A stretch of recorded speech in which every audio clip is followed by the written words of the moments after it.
Bonjour la famille.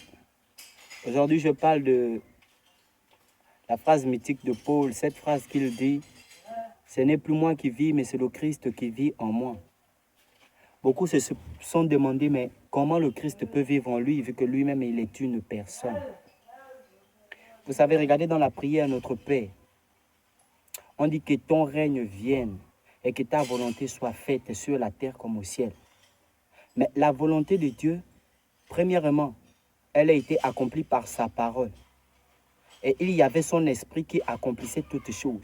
Alors comprenez que quand on invoque quelqu'un ou quand on invoque un esprit, cet esprit vient, soit il apparaît devant nous, soit il est en nous. Regardez par exemple ceux qui sont initiés. Il y a un niveau de colère ou un niveau de connexion qu'ils établissent avec le monde des ténèbres au point où la personne n'agit plus d'elle-même. Paul a simplement voulu faire comprendre quelque chose. Qu'à chaque fois qu'il prononçait le nom de Jésus, ou qu'à chaque fois qu'on disait qu'il était serviteur de Jésus, en vérité, ce n'est pas à lui qu'on s'adressait. On s'adressait plutôt à l'Esprit de Jésus-Christ qui est en lui. Et c'est par l'Esprit de Jésus-Christ qui était en lui qu'il a pu accomplir toutes choses. Est-ce que tu me suis? C'est comme toi aujourd'hui. Si tu as reçu ton baptême du Saint-Esprit, si tu as pour habitude d'avoir cette connexion, remarque, ton onction peut se traduire par des manifestations comme le fait que tu pries, le fait que tu adores ou tu loues, tu ressens la masse.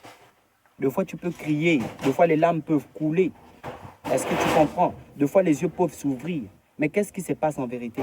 Ce qui se passe en vérité, c'est qu'il y a non seulement manifestation de ton onction, mais l'esprit qui est en toi prend possession pleinement de toi. Donc, c'est que les capacités que tu as sur le coup ne sont plus tes capacités, mais deviennent les capacités de l'esprit. Et vu que l'esprit que nous possédons est l'esprit de Christ, sinon l'esprit de Dieu, alors ce n'est plus nous qui vivons, c'est l'esprit de Dieu qui vit en nous. Mais si l'esprit de Dieu vit en nous, en vérité, c'est que c'est Dieu qui vit en nous. Si l'esprit de Jésus vit en nous, en vérité, c'est que Jésus vit en nous. Mais comme l'esprit de Dieu lui-même ne peut pas, sans passer par Jésus, venir en nous, nous avons reçu l'esprit de Jésus parce que c'est par Jésus-Christ que nous sommes rachetés. Ce n'est pas par Dieu. Dieu, lui, il a créé toutes choses et c'est vrai. Mais celui qui vient pour nous racheter, c'est Jésus-Christ. Alors l'esprit qui est en nous, c'est l'esprit de Jésus. C'est vrai qu'en nous, nous avons l'esprit de Dieu, mais l'esprit de Dieu, là, c'est le même esprit que lui, il a donné à Jésus. Et il y a eu transmission. Donc ça fait quoi? L'esprit de Dieu est rentré en Jésus et l'esprit de Jésus est maintenant en nous. Le Saint-Esprit qui atteste de toutes les choses. Le Saint-Esprit grâce auquel la faveur de Dieu peut te localiser.